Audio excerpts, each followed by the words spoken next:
Bonjour à tous et bienvenue pour cette première vidéo qui porte l'intitulé de Pourquoi accepter les critiques facilement.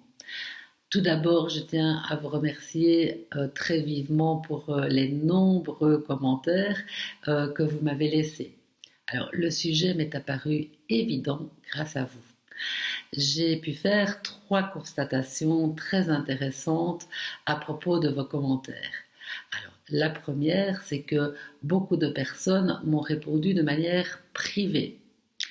La deuxième constatation, c'est que bien que je vous ai demandé des suggestions de sujets pour les vidéos à venir, eh bien, beaucoup de personnes m'ont laissé leur avis à propos de la vidéo de présentation elle-même. Et la troisième constatation, c'est que malgré le fait que vous ayez tous vu la même vidéo, eh bien, aucun commentaire fait, aucun avis ne portait sur le même point spécifique énuméré par quelqu'un d'autre. Et je me suis dit, bah tiens, nous sommes vraiment au cœur du fonctionnement des critiques. Pourquoi avoir intitulé le thème de cette vidéo de cette manière? Vous aurez remarqué que le premier mot de l'intitulé, c'est pourquoi et pas comment. Si j'avais commencé cet intitulé par le mot comment, vous vous seriez attendu à avoir une méthode, un protocole à suivre, quelque chose de bien ficelé, et il n'y aurait qu'à suivre les différentes étapes. Ce n'est pas ça que je vous propose ici.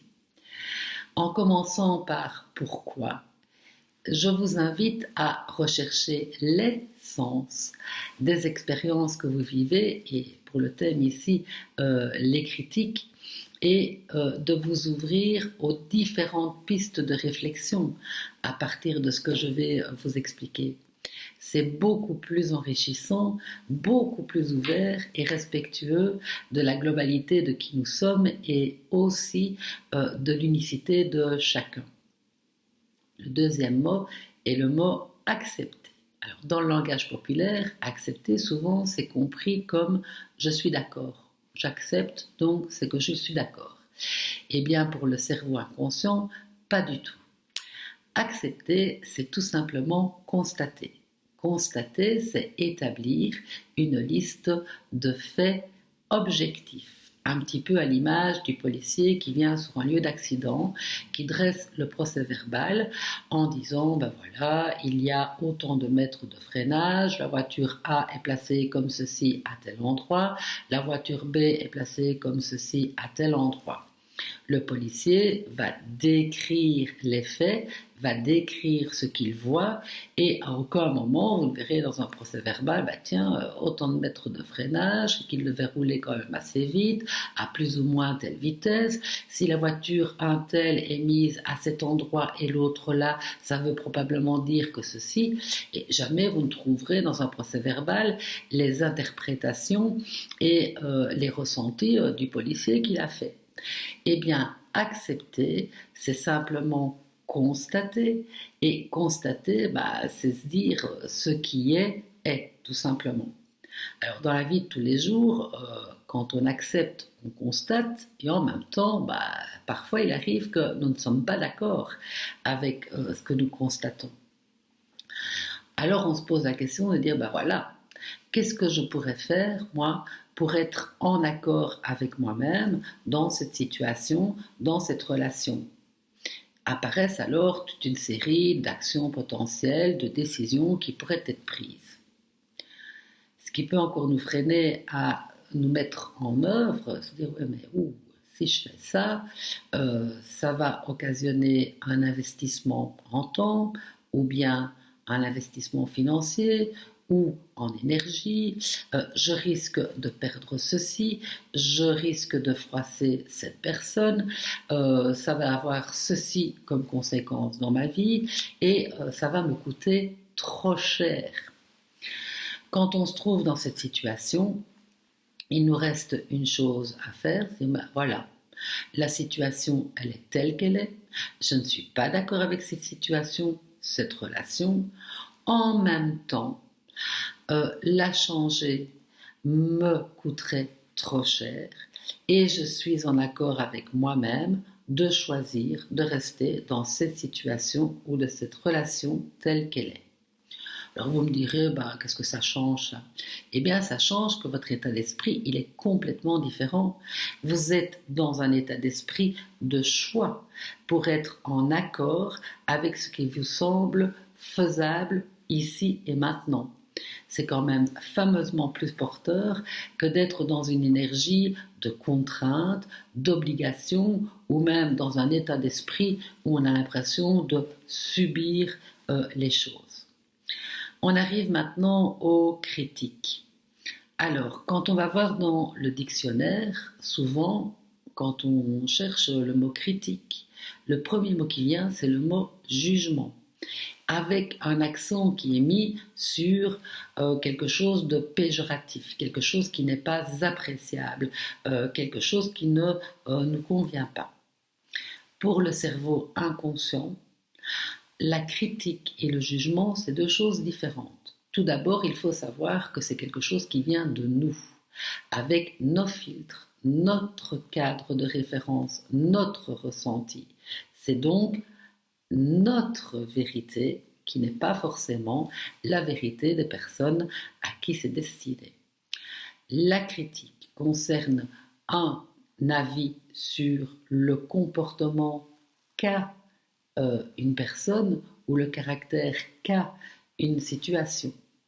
Tandis que le jugement, c'est un avis sur la personne directement et pas un comportement.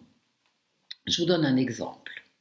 Si je dis, je trouve que ce que tu viens de dire est complètement ridicule, ou bien je pense que ce que tu viens de faire est complètement ridicule.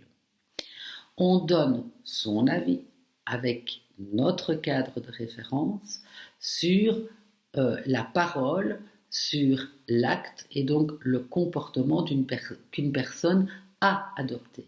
C'est le verbe avoir.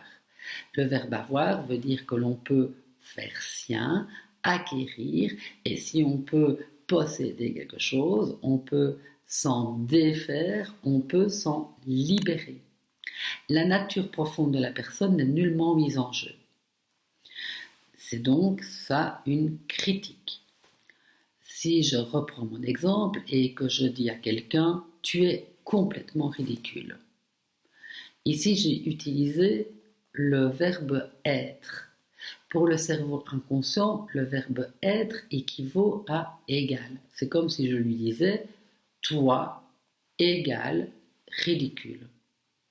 Et là, ça englobe toute l'individualité de la personne. C'est comme si on résumait la personne au fait qu'elle soit ridicule. Et là, il s'agit alors du jugement.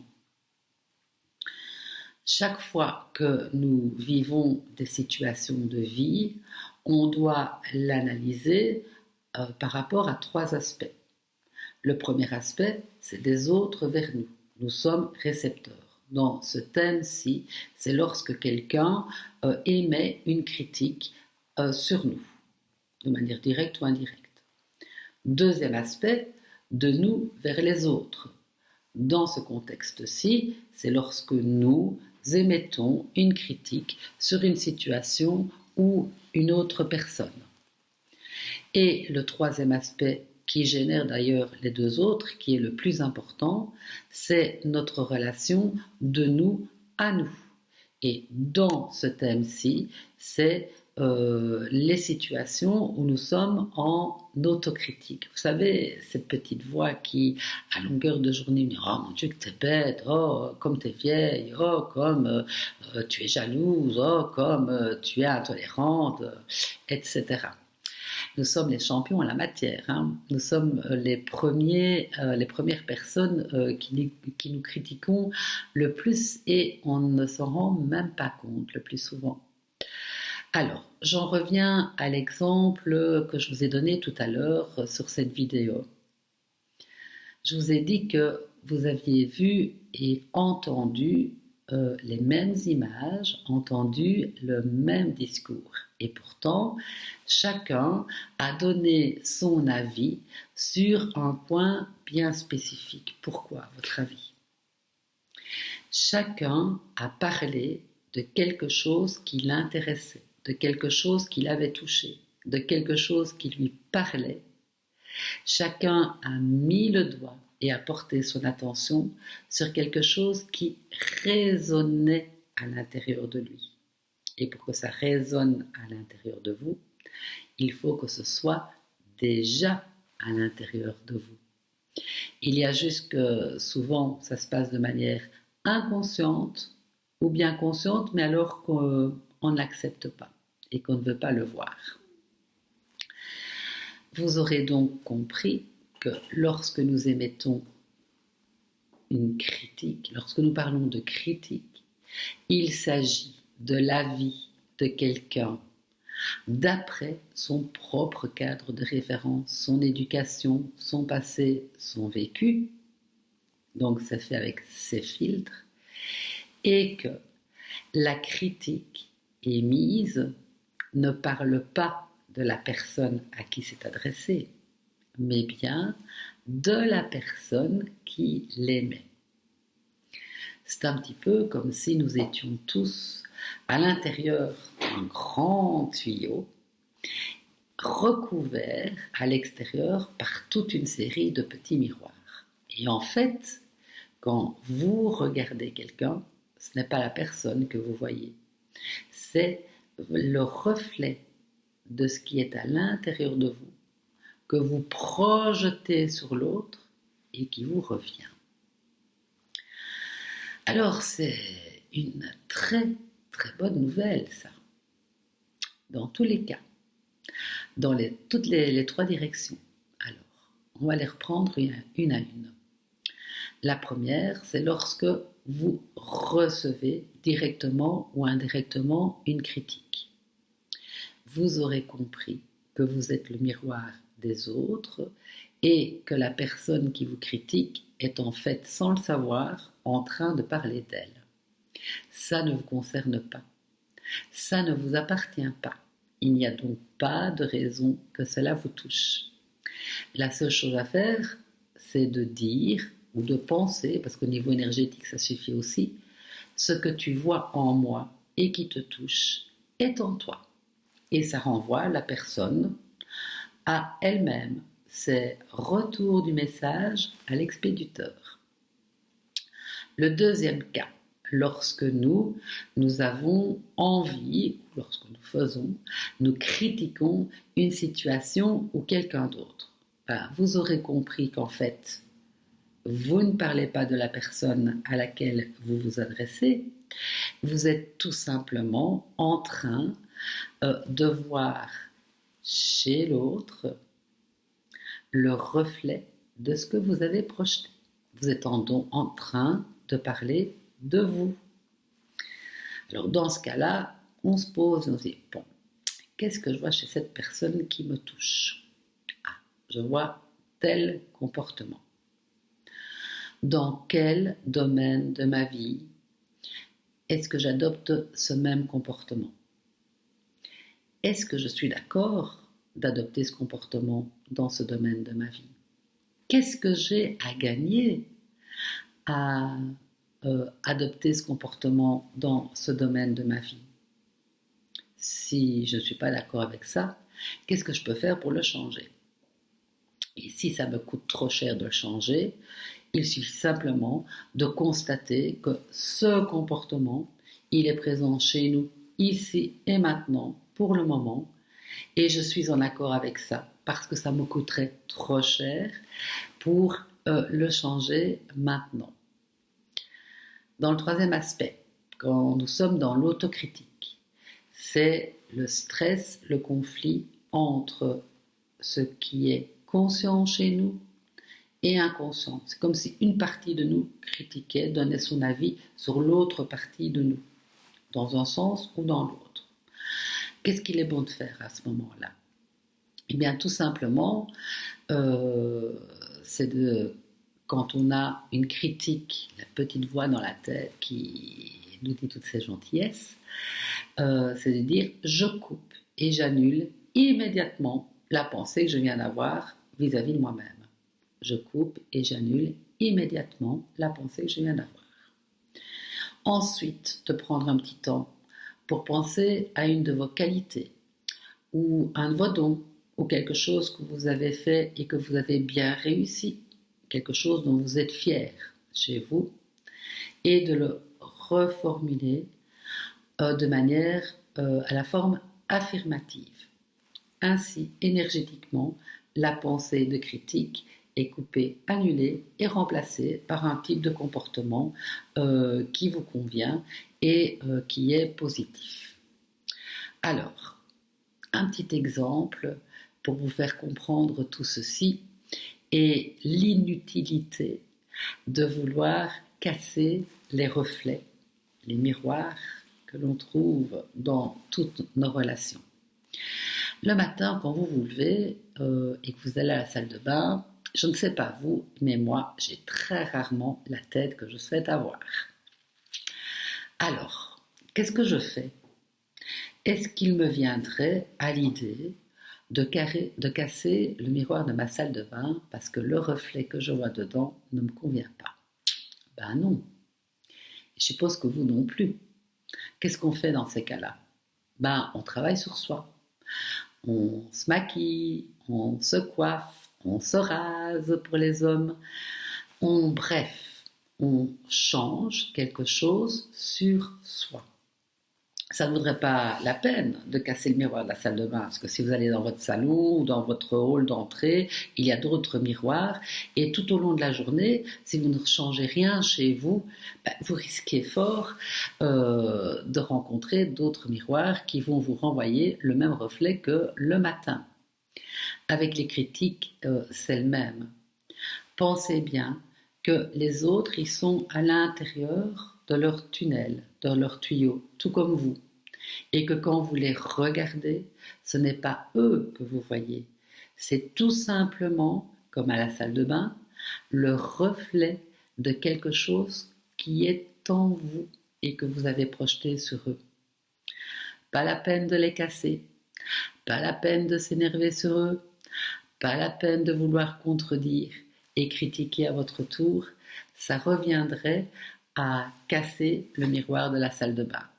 Et votre reflet, si vous ne changez rien en vous, eh bien, croyez-moi, vous l'aurez à plusieurs reprises, à d'autres endroits, avec plusieurs personnes. Alors voilà, j'espère que j'ai été claire, que j'ai réussi à faire passer ces quelques notions et j'attire quand même votre attention que sous le fait que ça peut paraître léger, eh bien le fait de pouvoir accepter, de constater les critiques vous amène quand même à pouvoir travailler des conflits dont la plupart des gens souffrent.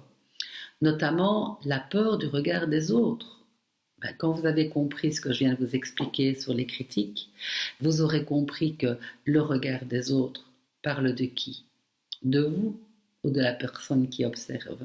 Eh bien de la personne qui observe évidemment, et dépend de leur cadre de référence et de leur vécu. Est-ce que ça vous incite à encore accorder autant d'importance au regard des autres alors qu'en fait vous savez que c'est d'eux qu'ils parlent. Ça peut aussi également inciter plusieurs personnes à rechercher beaucoup moins l'approbation des autres. Ou bien ça peut permettre de travailler sur la peur de ne pas être aimé. Ça invite également à beaucoup plus d'humilité, parce qu'à partir du moment où on sait que quand on critique quelqu'un, eh bien en fait on parle de nous, on a tout de suite envie de devenir beaucoup plus compréhensif et beaucoup plus tolérant. Comme vous le voyez, le monde des critiques, c'est vraiment une porte formidable qui permet de libérer de la culpabilité et qui vous permet d'améliorer la confiance que vous pouvez avoir en vous. Et bien voilà, nous arrivons à la fin de cette vidéo. C'est vrai qu'on a fait rapidement le tour et qu'il y aura encore plein de merveilleuses choses à dire sur le sujet. En même temps, je ne veux pas être trop longue et commencer à vous lasser. Alors j'espère que cette vidéo vous aura plu et vous aura apporté quelques pistes de réflexion ou du moins quelques éclairages.